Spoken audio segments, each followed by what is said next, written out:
শীতকাল মানেই হচ্ছে খাওয়া দাওয়া, কারণ শীতের সময় কিন্তু খাওয়া দাওয়া করে অনেক শান্তি পাওয়া যায়।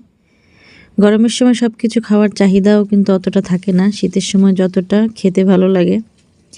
আসসালামু আলাইকুম, কেমন আছেন সবাই? আশা করি ভালো আছেন। আমিও আলহামদুলিল্লাহ ভালো আছি। আজকে কি রান্না বান্না করলাম, কি বানালাম, খাওয়া দাওয়া করলাম, সেটা নিয়ে থাকছে আজকের ভিডিও। এই যে সকাল সকাল দেখাচ্ছি কি রান্না করব। শিং মাছ দিয়ে ছিম আর আলু দিয়ে রান্না করব, বেগুন ভাজি, আর হচ্ছে এখানে আছে ভুড়ি। এইটা রান্না করব আজকে। মোট 3 প্রকার তরকারি রান্না করব। তো সব কিছু কেটে গুছিয়ে নিয়েছি, আর ওখানে আছে সব প্রকারের জন্য পেঁয়াজ মরিচ কেটে রেখেছি। আর ছিমগুলো কিন্তু আমি মাঝখানে এইভাবে ফেড়ে দেখিয়েছি। আমি এই ভিডিওটা মানে এই ছিম আর শিং মাছের রান্নাটা আমি আলাদা ভিডিও করে দেখাবো, এখন অল্প অল্প করে দেখাচ্ছি। তো প্রথমে এই যে আমার বেগুন ভাজিটা হয়ে গেছে, বেগুন ভাজিটা নামিয়ে রাখলাম। বেগুন ভাজিটা কিন্তু আমাদের বেশ চলে, কারণ প্রায় বেগুন ভাজিটা খাওয়া হয়। আর এখানে হচ্ছে একটু মগজ রান্না করতেছি, কারণ ভুড়ি রান্না করব, সেটা আমার হাজব্যান্ড খায় না, সেজন্য তার জন্য একটু মগজ ছিল, সেটা রান্না করলাম। তো এখানে এই যে সকালের খাবার, ভাত ভাজি করে তারপর হচ্ছে ডিম পোস্ট করে দিচ্ছি সবাইকে। তো অন্যদিকে আমি কিন্তু অন্য কড়াইতে ভুড়িটাকে খুব ভালো করে ভেজে নিচ্ছি, আর অন্য কড়াইতে আমি ডিম ভেজে নিচ্ছি। তো গ্যাসটা যেহেতু খুব তাড়াতাড়ি চলে যায়, 9টার আগেই শেষ মানে কমে যায়, তো আমি 2 চুলায় দিয়ে রান্নাটা শেষ করতেছি, কারণ ভুড়িটা ভাজতে বেশ খানিকটা সময় লাগবে। একদম লাল লাল করে ভেজে ফেলবো। এই যে ভুড়ি ভাজাটা কিন্তু বেশ লাল লাল হয়ে গেছে। আমি আর একটু ভেজে তারপর হচ্ছে নামিয়ে আমি সেই একই করে তেল দিয়ে তারপর পেঁয়াজ আর একটু কাঁচামরিচ দিয়েছি, আর এখানে দিলাম হচ্ছে জিরে বাটা, রসুন বাটা, আদা বাটা, আর হচ্ছে শুকনো মরিচের গুঁড়া, লবণ, হলুদ, এগুলো দিয়ে এবার আমি ভালো করে মশলাটাকে কষিয়ে নেব। আর এর ভিতরে দিয়েছি তেজপাতা, দারচিনি, এলাচ আর লং। তো আমি মশলাটাকে খুব ভালো করে কষাবো। এখন যখন এইভাবে তেল বের হবে, তখন আমি এই ভুড়িটা এই মশলার ভিতরে দিয়ে দিব, কারণ ভুড়িটাকে আমি যেভাবে ভেজেছি তাতে কিন্তু আর জাল বেশি সময় করা লাগবে না। এটাকে আমি মশলায় ভাজা ভাজা করে তারপর হচ্ছে নামিয়ে নিব। আমি এরকম শুকনো শুকনোই করব, মানে ভাজা ভাজা করব, মশলা এরকম থাকবে না, গায়ের সঙ্গে একদম মিশে যাবে, সেইভাবেই করেছি। ভুড়িটা আসলে খেতে এতটা টেস্ট হয়েছিল, আমার কাছে খুবই ভালো লেগেছে। আর এরকম ভাজা ভাজা করলে বেশি মজা লাগে। তো কি রান্না করলাম দেখাই। এই যে বেগুন ভাজি করেছি, তারপরে যে শিং মাছ দিয়ে সিম আলু দিয়ে রান্না করেছি, আর হচ্ছে এই যে হচ্ছে সেই মগজটুকু, আর এখানে যে ভুড়ি।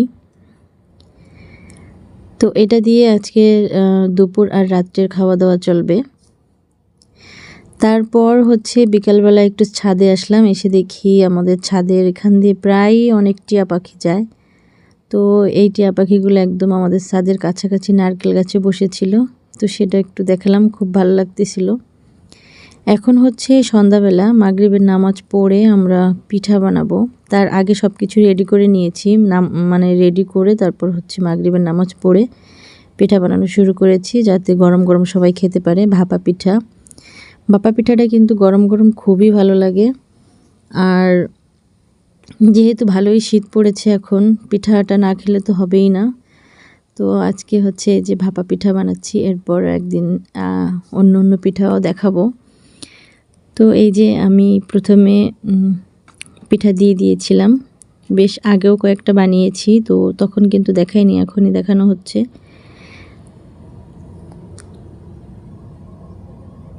এই যে ভাপা পিঠাটা আসলে আমাদের বাসায় কেউ মিষ্টি একটু বেশি দিয়ে খায়, আবার কেউ হচ্ছে একটু কম দিয়ে খায়। কম বলতে মানে আমি, আমার মেয়ে, আমার ননদের মেয়ে, আমরা একদম মিষ্টি কম দিয়ে খাবো। আর হচ্ছে আমার দেবর, তারপর আমার হাজব্যান্ড, ওনারা হচ্ছে মিষ্টি বেশি দিয়ে খাবে, তাই ওনাদেরকে 2 লেয়ার করে মিষ্টি মানে গুড় দিয়ে দিচ্ছি, যাতে মিষ্টিটা একটু বেশি হয় সেজন্য। আর একদম আলতো করে দিয়েছি, পিঠাটা খুবই সুন্দর হয়েছিল।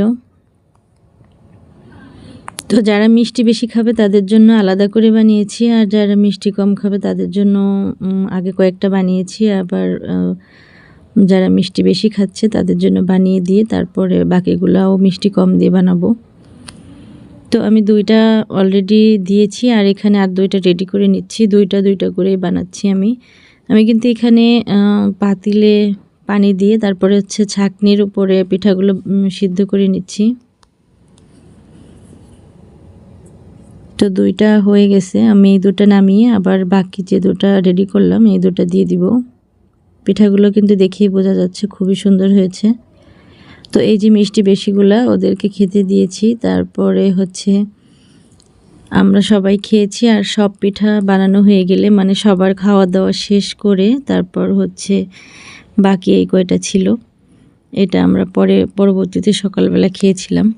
তো খুবই সুন্দর হয়েছিল পিঠাগুলো, দেখতেও কিন্তু অনেক সুন্দর লাগছে। এরপর আমার মেয়ে একটু পড়তে বসলো, সন্ধ্যায় পড়া শেষ করে তারপর হচ্ছে আমার মেয়ে আর আমার ননদের মেয়ে একটু উনো খেলতে বসছে। তো তখন আমার ছেলে আবার মাদ্রাসা থেকে আসলো, ওর বাবা ছেলেকে আনতে গিয়েছিল মাদ্রাসায়। তো আসার সময় আবার একটু রুমালি রুটি আর হচ্ছে একটু চিকেন কিনে এনেছে। তো ওরা খেলা শেষ করার আগেই এটা নিয়ে আসছে, তাও এর ভিতরে আমিও খাবারটা নিয়ে আসলাম।